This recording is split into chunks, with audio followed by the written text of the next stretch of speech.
มือนี้ซาเตียเฮ็ดน้ำแกงกระปุ่นนะจ๊ะเนี่ยหัวที่ก็นะจ๊ะเรียก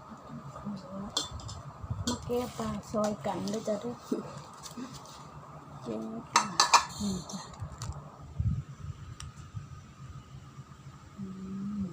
ตุ่มปลานี้บ่ค่อยมีมือกล่องนี่ตัวนี้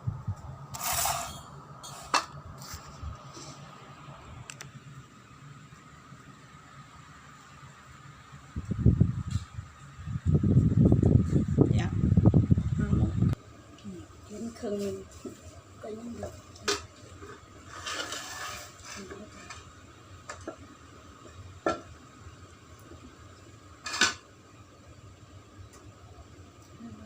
พริกโคนแต่ไม่ต้องพริกแห้งโคน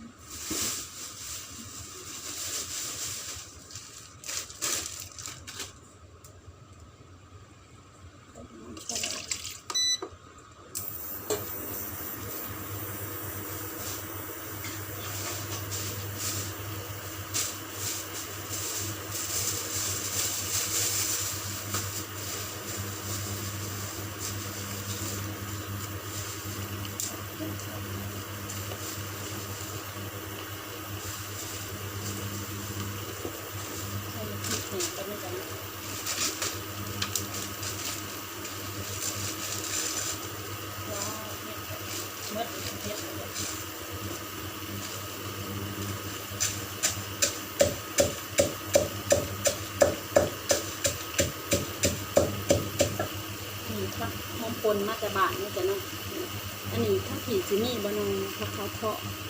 นี่จ้ะจะเป็นแบบนี้นะจ้ะเนาะเขาท่องบานชาติเขาหอมปนแบบนี่ต้นนี้หอมพี่น้องหัวนี่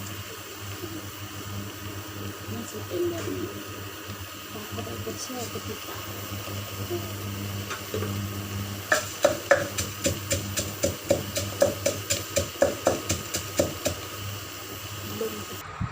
กินแดดแล้วนะจ๊ะนะ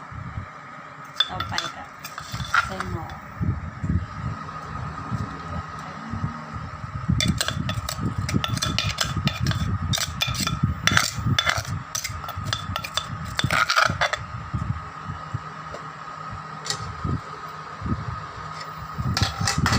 ใส่กะทิจักน้อยนึงจ้ะ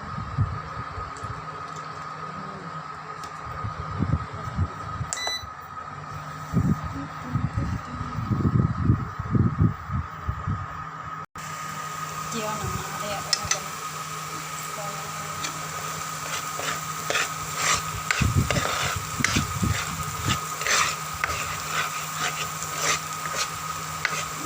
ซุปแดง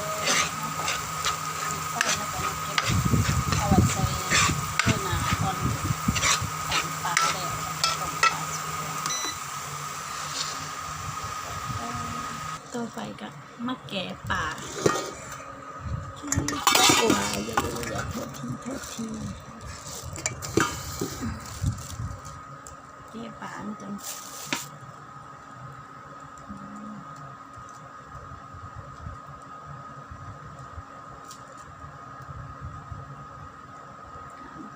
ดีๆนะจ๊ะ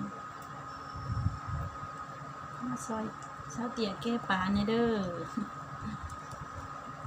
วันนี้เฮ็ดกินต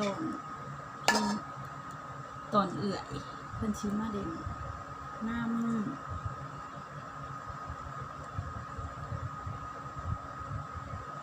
จิ้มกัน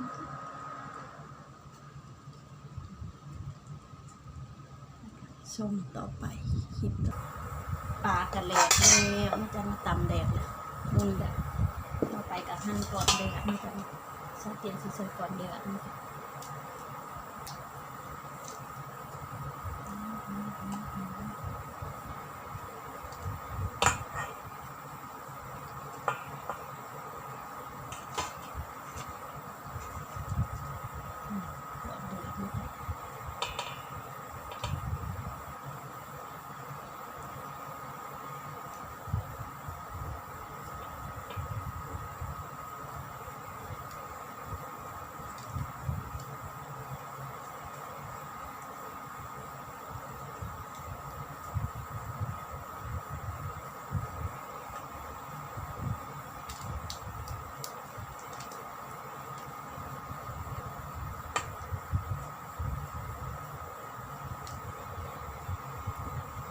เดี๋ยวตามใจที่เฮามักมันจะสิตัดตอนแบบใดมันจะ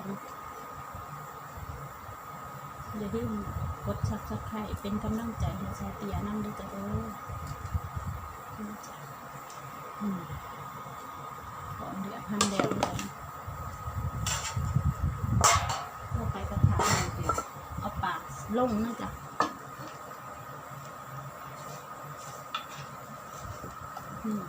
ปากที่ตามแดด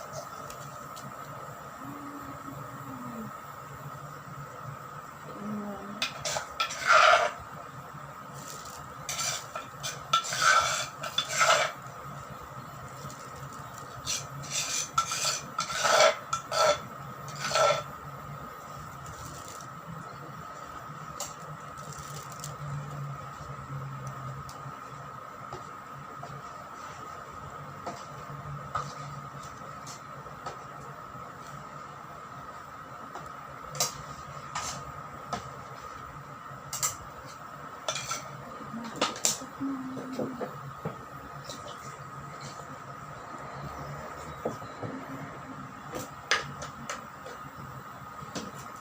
เบิ่งกันต่อไปก็ใส่ก่อนเดือดมันจะมันเดือดใส่เดือดก่อนเดือดใส่ก่อน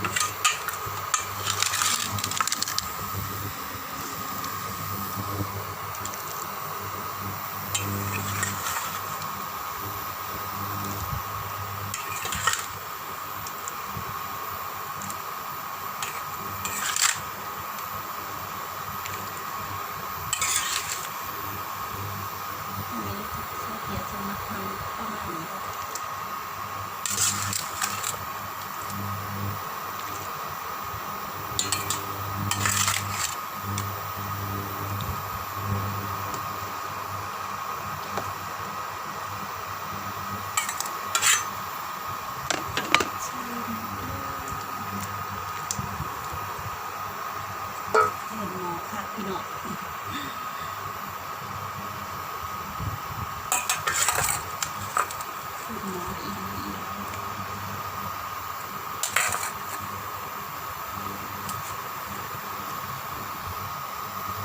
มาเบิ่งใส่พริกนะจ๊ะใส่พริกที่ซาเตียขัวไว้พริกเจียว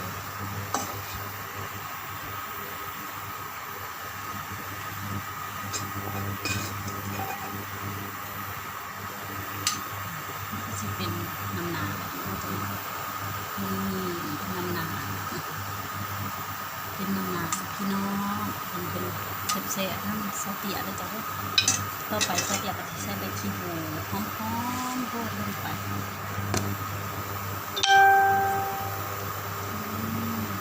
แซ่บนัวมันกะเสร็จเรียบร้อยแล้วจ้ะเนาะฝากกดไลค์กดแชร์กดติดตามและที่สำคัญอย่าลืมกดซับสไครต์ให้ซาเตียน้ำด้วยจ้ะเด้อจะบริการคลิปใหม่ๆของซาเตียนะจ้ะเนาะก็ขอขอบคุณในร้านที่เขามารับชมและติดตามวิธีเฮ็ดน้ำแกงของซาเตียนะจ้ะง่ายๆนะจ้ะเนาะใครก็เฮ็ดได้นะจ้ะขอจบคลิปเพียงเท่านี้จ้ะเนาะบ๊ายบาย